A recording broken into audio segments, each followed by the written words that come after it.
Hello and welcome students, আশা করি তোমরা সকলেই খুব ভালো আছো। জ্ঞান জ্যোতি কোচিং সেন্টারের পক্ষ থেকে তোমাদের সবাইকে আরো একবার স্বাগত। তো আমি মীরা ম্যাম, আমি আজ তোমাদের সিলেবাস ভিত্তিক যেই টপিকটা নিয়ে আলোচনা করব সেটা হচ্ছে বামাবোধিনী যে পত্রিকা রয়েছে, পত্রিকা সম্পর্কে আলোচনা করব। দেখবে তোমাদের সিলেবাসের মধ্যে বিভিন্ন পত্রিকাগুলো রয়েছে, সেখান থেকে কিন্তু আমি যে পত্রিকাগুলোর যে জায়গাগুলো আছে সেখান থেকে দুটা পার্টে কিন্তু ক্লাসে আলোচনা করাচ্ছি। প্রত্যেকটা পত্রিকা থেকে প্রথম ক্লাসেই এই পত্রিকা সম্পর্কে আলোচনা করব এবং দ্বিতীয় ক্লাসে বাংলা গদ্য সাহিত্য বিকাশে এই বামাবোধিনী পত্রিকার অবদান কতটা রয়েছে সেই সম্পর্কে কিন্তু আলোচনা করব। ঠিক আছে, তাহলে এই বামাবোধিনী পত্রিকার কিন্তু এটা প্রথম ক্লাসগুলো অবশ্যই তোমরা ভালো করে দেখার চেষ্টা করবে। ঠিক আছে, দেখো আলোচনার বিষয় শুরু করার আগে খুবই একটা গুরুত্বপূর্ণ ইনফরমেশন তোমাদেরকে জানিয়ে দিয়ে যে তোমরা যারা ভাবছো এই সেমিস্টার আমাদের সঙ্গে অনলাইন ক্লাস বা নোটসের জন্য যোগাযোগ করবে তাদেরকে বলে দিই, এখানে বোর্ডের কর্নার দেখো দুটি নাম্বার দেওয়া আছে।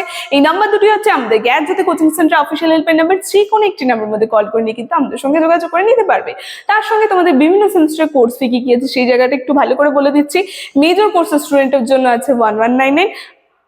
এই যে তোমাদের যে কোর্স ফিটা এখানে দেওয়া আছে, এই কোর্স ফিটা কিন্তু তোমাদের এখন দিতে হচ্ছে না। এই জায়গাটা তোমরা একটু ভালো করে দেখবে, শুধুমাত্র 99 রেজিস্ট্রেশন ফির বিনিময়ে কিন্তু তোমরা সম্পূর্ণ কোর্স ফিটা কিন্তু পেয়ে যাচ্ছ। ঠিক আছে, আর এই অফারটা শুধুমাত্র থাকছে প্রথম যারা 100 স্টুডেন্ট আমাদের এখানে অ্যাডমিশন নিচ্ছ।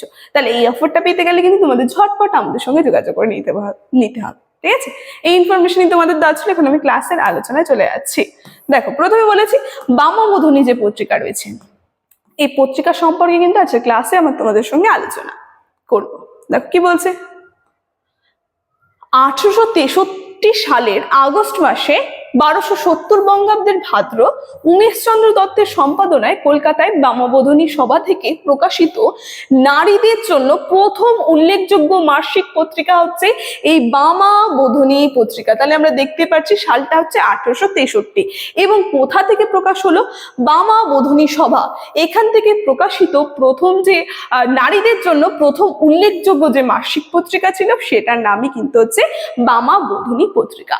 ঠিক আছে, এরপরে কি বলছে দেখো, যে এটি মূলত 19 শতকের নারী শিক্ষা, নারী স্বাধীনতা ও সামাজিক সংস্কার আন্দোলনের অন্যতম ধারক ছিল, যা প্রায় 60 বছর পর্যন্ত ধরে নারীদের যে মানসিক ও সামাজিক উন্নতির বার্তা কিন্তু বহন করে। ঠিক আছে, তাহলে আমরা দেখতে পাচ্ছি নারীদের ক্ষেত্রে সমাজে একটা নারীদের যে উন্নয়ন সেই ক্ষেত্রে কিন্তু একটা গুরুত্বপূর্ণ ভূমিকা পালন করেছিল এই বামাবোধিনী পত্রিকা। তো তার প্রধান যে দিকগুলো রয়েছে সেই দিকগুলো নিয়ে তোমাদের সঙ্গে আলোচনা করছি। আমি একটু পয়েন্ট করে একটা সংক্ষিপ্ত আলোচনা কিন্তু করব সব জায়গা থেকে। প্রথম পয়েন্টে কি বলছে, যে লক্ষ্য আর উদ্দেশ্য। এই যে বামাবোধিনী পত্রিকা যে রয়েছে, এই পত্রিকার লক্ষ্য আর উদ্দেশ্য কি ছিল?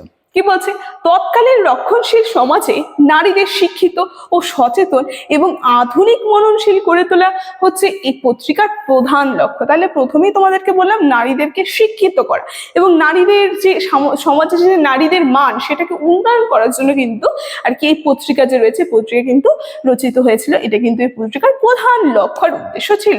পরে দেখো কি বলছে, বিষয়বস্তু। তো এই যে পত্রিকার বিষয়বস্তু কি রয়েছে দেখো, বিষয়বস্তুর মধ্যে বলছে এই পত্রিকাটিতে নারী শিক্ষা, গৃহ চিকিৎসা, শিশু পালন, বিজ্ঞান, ইতিহাস, নীতি শিক্ষা, নারীদের বিভিন্ন অধিকার সম্পর্কিত প্রবন্ধ কিন্তু প্রকাশিত হয়েছে। তাহলে আমরা দেখতে পাচ্ছি নারী শিক্ষা মানে প্রধান উদ্দেশ্য ছিল নারী শিক্ষা, যেখানে নারীদের শিক্ষা, তার সঙ্গে গৃহ চিকিৎসা, তার সঙ্গে শিশু পালন, তার সঙ্গে বিজ্ঞান, ঠিক আছে, তার সঙ্গে তাদের যে বিভিন্ন অধিকার সেই সম্পর্কে কিন্তু আর কি এই পত্রিকায় কিন্তু আর কি বিভিন্ন প্রবন্ধগুলো যে রয়েছে সেই প্রবন্ধগুলো কিন্তু প্রকাশিত হতো। ঠিক আছে, ভূমিকা কি বলছে, নারী শিক্ষা প্রসার, অবরুদ্ধ অন্দরমহলে নারী শিক্ষার মধ্যে আন্দোলন আলো পৌঁছে দিতে এটি একটা গুরুত্বপূর্ণ ভূমিকা পালন করেছিল। এবং পরে কি বলছে, নারীদের মত প্রকাশের স্থান। তার সঙ্গে এই জায়গায় আমরা দেখবো এই পত্রিকার মধ্যে কি রয়েছে, এই পত্রিকার মধ্যে নারীদের যে নিজেদের কথা, প্রবন্ধ, কবিতা প্রকাশের সুযোগ দেওয়া হতো। মানে নারীদের যে নিজস্ব যে মতামত রয়েছে সেগুলো প্রকাশের কিন্তু সুযোগ দেওয়া হতো, যা তাদের আত্মবিশ্বাস বাড়িয়ে কিন্তু আরো দিয়েছিল।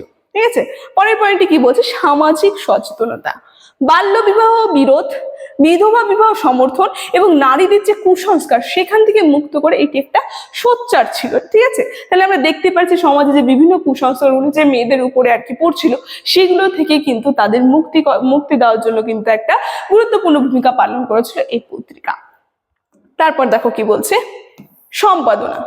এই জায়গাটা তোমরা ভালো করে দেখবে, কারণ কোথা থেকে সম্পাদনা হয়েছিল এবং কোথা থেকে প্রকাশ হলো, ঠিক আছে, কত সালে, এই জায়গাগুলো কিন্তু তোমরা মনে রাখবে পত্রিকায়। দেখো তো কে সম্পাদনা করেছিল এই বামাবোধিনী পত্রিকা? সম্পাদক ছিল উমেশ চন্দ্র দত্ত। দীর্ঘ 44 বছর নিষ্ঠার সাথে এই পত্রিকার সম্পাদনা কিন্তু তিনি করেছেন।